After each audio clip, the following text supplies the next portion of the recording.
Hello everyone, welcome to our channel Bioverse, the universe of biology। तो आज मैं इस लेक्चर में आपको पढ़ाने वाली हूँ मोड के बारे में। इसके पहले मैंने आपको सेंट्रल टेंडेंसी में मीन और मीडियन पढ़ाया है, उसके लेक्चर्स आगे हैं। अगर इस चैनल पे आप नए हैं तो प्लीज़ चैनल को लाइक शेयर सब्सक्राइब करिए। और अगर आप इन नोट्स के आपको पीडीएफ चाहिए तो उसके लिए आप हमारा टेलीग्राम चैनल ज्वाइन कर लीजिए, जिसका लिंक डिस्क्रिप्शन में है। और अगर आपका कोई क्वेश्चन हो या कोई टॉपिक हो जिसको पढ़ाना हो तो उसका सजेशन आप दे सकते हैं कमेंट बॉक्स में ड्यूरिंग द जब क्लास आप लेक्चर देख रहे हो। ठीक है, तो चलिए स्टार्ट करते हैं। What is mode? मोड क्या होता है? Mode is considered as the value in a series which occur most frequently and has maximum frequency। यहाँ पे ये बोला जा रहा है कि कोई ऐसी वैल्यू जिसकी फ्रीक्वेंसी का मतलब क्या, जो बहुत बार आया निरंतर, बार बार उसकी फ्रीक्वेंसी मतलब उसकी वैल्यू बहुत ज़्यादा हो। फ्रीक्वेंसी आप बहुत अच्छे से समझ पाएंगे जब आप पहला दूसरा लेक्चर्स देखेंगे तब। और अकर्स मोस्ट फ्रीक्वेंटली, ठीक। और यही चीज़ दो साइंटिस्ट ने और बताई है, उनके नाम है according to Croxton and Cowden. ये दो साइंटिस्ट थे, इन दोनों ने बताया the mode of distribution is the value of the point around which item tend to be most heavily concentrated, it may be regarded as the most typical value. इसका मतलब ये कह रहा है कि मोस्ट हैवली कंसनट्रेटेड कोई भी value आप लिए, मान लीजिए 1 2 3 4, ठीक। यहाँ पे 24 पीपल, यहाँ 26 पीपल, 23 पीपल, 29 पीपल, इनकी ये फ्रीक्वेंसी है, मतलब बताई गई है ये फ्रीक्वेंसी। तो यहाँ पे सबसे ज़्यादा टाइम्स कौन आया है? यहाँ पे सबसे बड़ी वैल्यू क्या है? फ्रीक्वेंसी किसकी है? 4 टाइम्स। 24 लोगों की जो वैल्यू है वो 4 टाइम्स है। दैट मीन्स यहाँ पे क्या है, इसकी ये हैवली आपका कंसंट्रेशन ज़्यादा पे जाता है ना, जो चीज़ ज़्यादा होती है। तो इसमें यही बोल रहे हैं क्राफ्टन और काउडेन कि मोस्ट हैवली कंसंट्रेटेड, जिसके ऊपर कंसंट्रेशन आपका ध्यान सबसे पहले जाए, ओ ये सबसे बड़ा है, ये बताया इन्होंने, या मोस्ट टिपिकल वैल्यू, ठीक। कैलकुलेशन मोड का कैसे होता है? ये सिंपल फॉर्मूले के लिए है। अनग्रुप्ड डेटा अगर है, ग्रुप्ड अनग्रुप्ड डेटा दो होते हैं, तो वो आप अब तक जान गए होंगे। अगर आप पहली बार देख रहे हैं तो प्लीज़ इसके आगे की सीरीज़ देख लीजिए जो पढ़ा हुआ है बायोस्टैट के नाम से, बायोस्टैटिस्टिक्स करके एक प्लेलिस्ट में है। Procedure in case of simple series, mode can be determined by locating the value occurs the maximum number of times. आप कोई भी टेबल आपको दिया है, जो value maximum number of times I है, ईजिली आप उससे क्या कर सकते हैं? कैलकुलेट कर सकते हैं, देख के बता सकते हैं कि हाँ 12 जो है सबसे ज़्यादा टाइम्स आया है, तो इसकी वैल्यू 12 है, कोई भी value. It can be determined by inspection, मतलब इंस्पेक्शन का मतलब क्या, आप बाहर से देख कर उसको बता सकते हैं कि जब ये वैल्यू इसकी होगी ऐसी।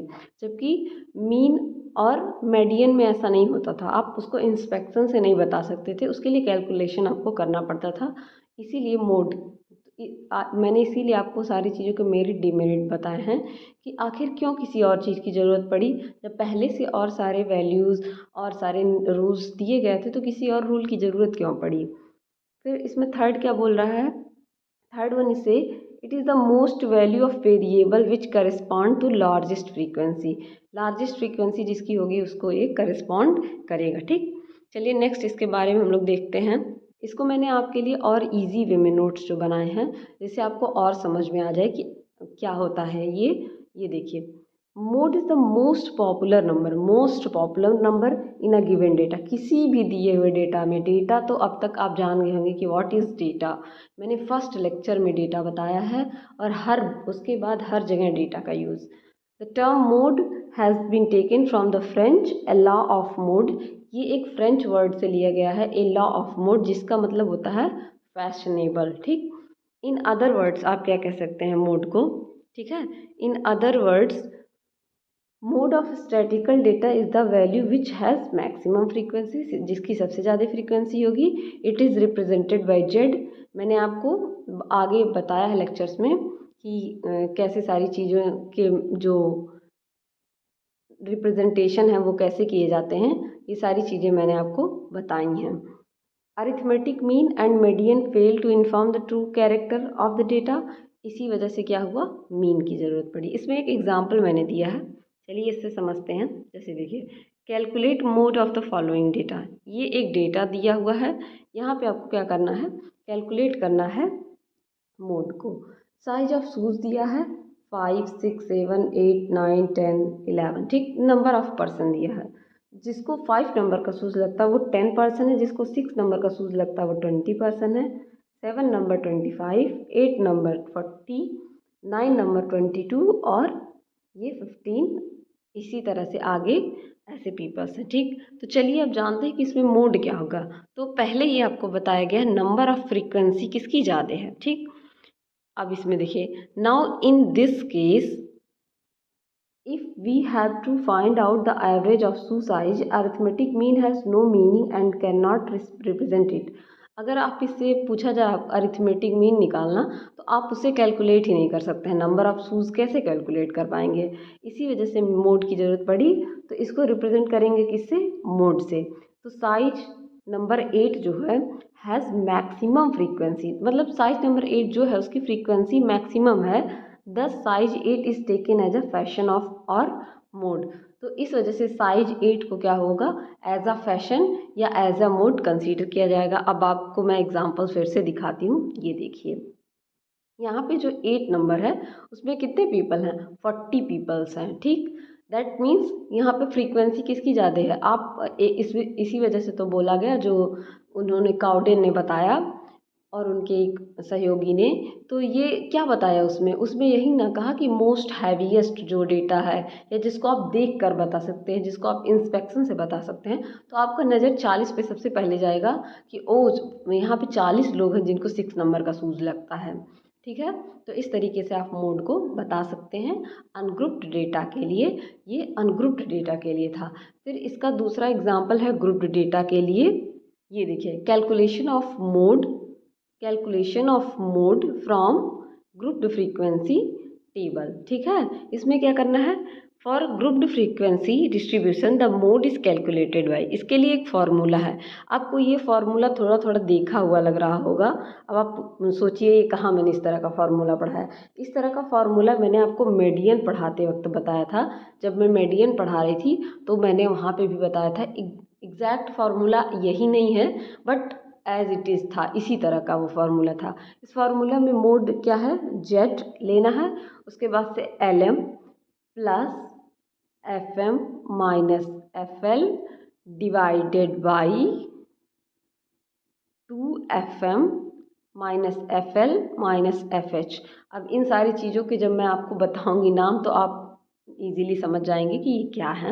आप इसको देख के डरिए मत। इंटू सी आई, सॉरी लास्ट में मैंने बताया नहीं, इंटू सी आई यहाँ पे दिया। इंटू सी आई के बारे में यहाँ तक मैंने आपको बताया था। आगे चलिए जानते हैं इसमें कैसे कैलकुलेशन होता है, नाम क्या है इन सब का। एल एम का मतलब क्या होता है, एल एम का मीन है lower limit of the model class. जो मॉडल क्लास दिया हुआ है उसकी lower limit.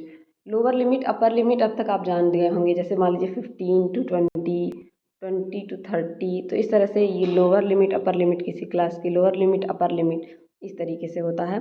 Next F L का मतलब क्या है, F L means frequency of the class just before the model class. किसी क्लास की फ्रीक्वेंसी जो कि मॉडल क्लास के जस्ट पहले आए, जो मतलब जिसकी फ्रीक्वेंसी सबसे ज़्यादा है। मान लीजिए किसी भी नंबर की 4 की जो भी आएगा, भी एग्जांपल दिखाऊंगी, इसकी फ्रीक्वेंसी सबसे ज़्यादा है, तो उसके जस्ट अबव वाला क्लास जो रहेगा, उसके जस्ट ऊपर जो क्लास पाया जाएगा उसकी फ्रीक्वेंसी को एफ एल कहा जाता है। नेक्स्ट देखिए इसमें क्या कहा गया है, नेक्स्ट है F M, frequency of modal class. Modal class की frequency. L M lower limit of modal class, F M frequency of modal class just before. जो मॉडल क्लास की फ्रीक्वेंसी लेनी है आप, जो इसकी फ्रीक्वेंसी लेंगे, इसके जस्ट पहले जो चीज़ आएगी उसकी फ्रीक्वेंसी लेनी है आपको, ठीक है। फिर एफ एच क्या होता है, F H frequency of the class just after the model class. Modal class के जस्ट आफ्टर जो आएगा उसको क्या लेना है, एफ एच लेना है, जस्ट आफ्टर एफ एच। और एल क्या है, जस्ट अबव बिफोर जो आएगा। सी आई क्या है, क्लास इंटरवल लेना है आपको, कि क्लास इंटरवल क्या है। क्लास इंटरवल तो आप जानते ही होंगे, मैंने आपको पहले लेक्चर में मैं कितनी बार बोलूँ कि पहले जाके आप देख लीजिए आगे की चीज़ें, तभी आपको समझ में आएंगी। जैसे 10 से 20, 20 से मान लीजिए 30 से 40 कर दे, तो इसके बीच में कितने का क्लास इंटरवल आया, 10 का क्लास इंटरवल, तो वो क्लास इंटरवल लेना है। ठीक, चलिए एग्जाम्पल के थ्रू बताते हैं, तब आपको ईजिली समझ में आएगा। जैसे मान लीजिए ये एक एग्जाम्पल दिया हुआ है यहाँ पे, ठीक है, ये क्लास इंटरवल दिया हुआ है, यहाँ पे क्लास इंटरवल दिया हुआ है और ये फ्रीक्वेंसी दी हुई है। क्लास इंटरवल क्या है, 4 to 8, 8 to 12, 12 to 16, 20, 24, 28, 32, इस तरीके से करके, और इनकी फ्रीक्वेंसी 10, 8 to 12 की 12, और इसकी 16, 18 to 20 की 17, इसकी 10, इस तरह से इसकी फ्रीक्वेंसी दी हुई है। अब चलिए कैलकुलेशन करते हैं। अब देखिए इसमें गैप, इस क्लास में जो है क्लास इंटरवल कितना है, 4 से 8, तो 4 + 4 8 होता है ना, मतलब क्लास इंटरवल कितना है, 4 हो गया। यही मैं बता रही थी। उसी तरह देखिए आप सब में केवल 4 का गैप होगा। 12 + 4 करिए 16 हो जाएगा, 16 + 4 करिए 20 हो जाएगा, 20 + 4 करिए 24। तो क्लास इंटरवल कितने का आया, 4 का क्लास इंटरवल आया। चलिए इसको सॉल्व करते हैं। अब यहाँ पे देख लीजिए, ये भी जान लीजिए कि मोड इसका सबसे ज़्यादा किस में होगा, 17, तो 16 × 20 इसका क्या होगा, 17 मोड होगा। अब बताइए, आपको मैंने FL बताया था, FL क्या, जस्ट बिफोर द, जो इस मॉडल क्लास की फ्रीक्वेंसी है 17, इसके ऊपर वाला, और FH जस्ट बिलो, ये लेना है। और बाकी चीज़ें आपके पास हैं ही, वैल्यू कैलकुलेट करनी होगी। चलिए मैं आपको वैल्यू कैलकुलेट करना बताती हूँ। ये देखिए सॉल्यूशन में आपको क्या लिखना है, model class from the above table is 16 to 20, सबसे ज़्यादा यही आया है ना, 16 to 20, मतलब ये 17 बार आए हैं, तो 16 to 20 के बीच की वैल्यू ली जाएगी, which has highest frequency of 17। Therefore mode is equal to LM FM - FL 2FL - FL - FH into CI, class interval. ठीक, अब LM यहाँ पे कितना दिया हुआ है, LM कितना है, लोअर लिमिट ऑफ क्लास, तो कितना है 16।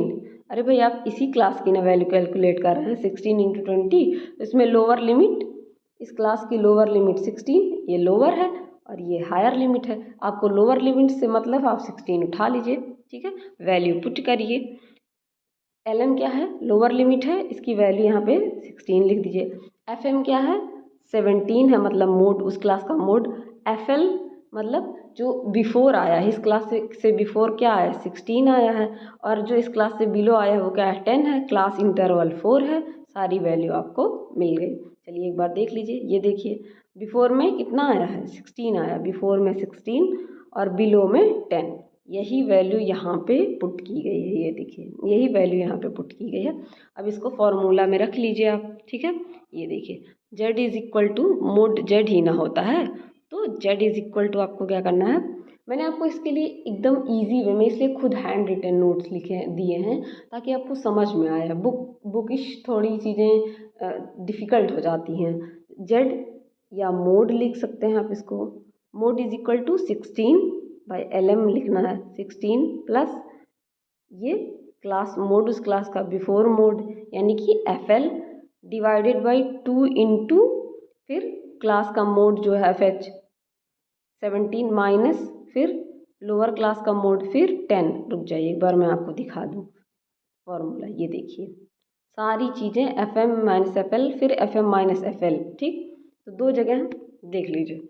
FM 16 प्लस क्या है, FM - FL फिर FM - FL, आप यहीं से देखिए ये दोनों वैल्यूज सेम हैं, ये दोनों वैल्यूज सेम हैं, FM - FL। कुछ नहीं करना है, बहुत सिंपल कैलकुलेशन है, बस आप न्यूमेरिकल देख के भाग ना जाएं, इस वजह से आपको थोड़ा हार्ड लगता है। ठीक, ये हो गया, आपने सारा वैल्यू पुट कर लिया, फिर 16 को बाहर कर दीजिए। ठीक, ये पूरी 17 में से 16 जाएगा, 1 आएगा, ठीक, और जब नीचे की वैल्यू आप कैलकुलेट करेंगे तो 8 आएगा इंटू 4, क्लास इंटरवल आप भूलिएगा मत, ये क्लास इंटरवल, फिर ये जब कट होगा पूरा तो ये टोटल कितना आएगा, 16.5। ठीक, एक बार आप खुद से भी कैलकुलेट करके देखिएगा, क्योंकि इसको बिना लिखे आपको समझ नहीं आएगा, एक दो बार आप प्रैक्टिस करेंगे तभी आपको समझ में आएगा, क्योंकि ये सब थोड़ी मैथमेटिकल चीज़ें हैं तो उतने थोड़ी डिफ़िकल्ट हो जाती हैं।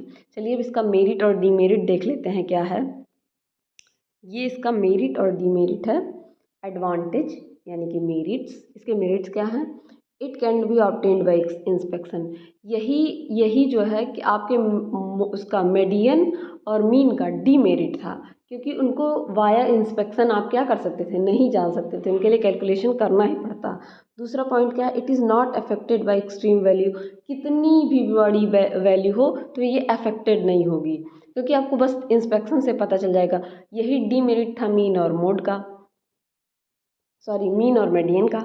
It this average can be calculated from open and class, किसी भी ओपन एंड क्लास से आप इसको कैलकुलेट कर सकते हैं। ये इजीली अंडरस्टैंडेबल होता है। इजीली अंडरस्टैंडेबल तो मीन भी था, ये उसका डीमेरिट नहीं था, लेकिन ये दोनों तो मीन और मोड के क्या थे, डीमेरिट थे, मीन और मीडियन के, sorry. It can be use to describe qualitative phenomena. इसमें क्या होती है, क्वालिटी की बात की जाती है। द वैल्यू और mode can also be loud found graphically. इसको ग्राफिकली भी आप क्या कर सकते हैं, देख सकते हैं। अब चलिए इसके डीमेरिट के बारे में जान लेते हैं। इसके डीमेरिट्स क्या क्या हैं, डीमेरिट में क्या क्या है एक बार जान लेते हैं। Mode has no significance unless a large number of observation. इसका कोई सिग्निफिकेंस नहीं है अगर लार्ज नंबर ऑफ ऑब्जर्वेशन नहीं है, ठीक है। मोड हैज़ नो सिग्निफिकेंस, कोई प्रॉफिट नहीं इसका, unless a large number of observation is available, जब तक कि लार्ज नंबर का ऑब्जर्वेशन ना रहे। It can be treated algebraically, इसको एल्जेब्रिकली ट्रीट किया जाता है। It is peculiar measure of central tendency. Peculiar मतलब यूनिक, पिक्यूलियर का मतलब किसी चीज़ का पिक्यूलियर फीचर आप पढ़ते हैं, जब आप डाइवर्सिटी पढ़ेंगे एनिमल्स की तो हमेशा आता है पिक्यूलियर फीचर, पिक्यूलियर फीचर मतलब ये क्या है, पिक्यूलियर मेजर ऑफ सेंट्रल मतलब यूनिक है अपने आप में। For the calculation of mode the data must be arrange in the form of frequency distribution. हमेशा तभी इसकी डेटा आपको कैलकुलेट कर सकते हैं जब उसमें फ्रीक्वेंसी डिस्ट्रीब्यूशन हो। विदाउट फ्रीक्वेंसी डिस्ट्रीब्यूशन आप कैलकुलेट नहीं कर सकते, जबकि मीन और मीडियन में ऐसा नहीं था, वहाँ पे फ्रीक्वेंसी के बिना भी डेटा का कैलकुलेशन हो जाता था। It is not rigidly defined measure, ये बहुत रिस्ट्रिक्टेड मेज़र नहीं देता है, मतलब हर चीज़ में अच्छाई के साथ साथ बुराई है, ठीक। लेकिन आपको क्या करना है, जहाँ पे उसकी अच्छाई से काम निकल जाए वहीं यूज़ करना है। इसी तरह लाइफ में भी करना चाहिए। आपको पढ़ने से मतलब आप पढ़िए अच्छे से, अपना काम करिए, दूसरा क्या करे उससे क्या मतलब। तो होप ये वीडियो आपको बहुत अच्छा लगा हो गाइज़। अगर अच्छा लगा हो तो प्लीज़ लाइक शेयर सब्सक्राइब करिए और बने रहिए इसी तरह अब और अच्छी अच्छी वीडियोज़ के लिए, लेक्चर के लिए हमारे चैनल पे। Thank you everyone.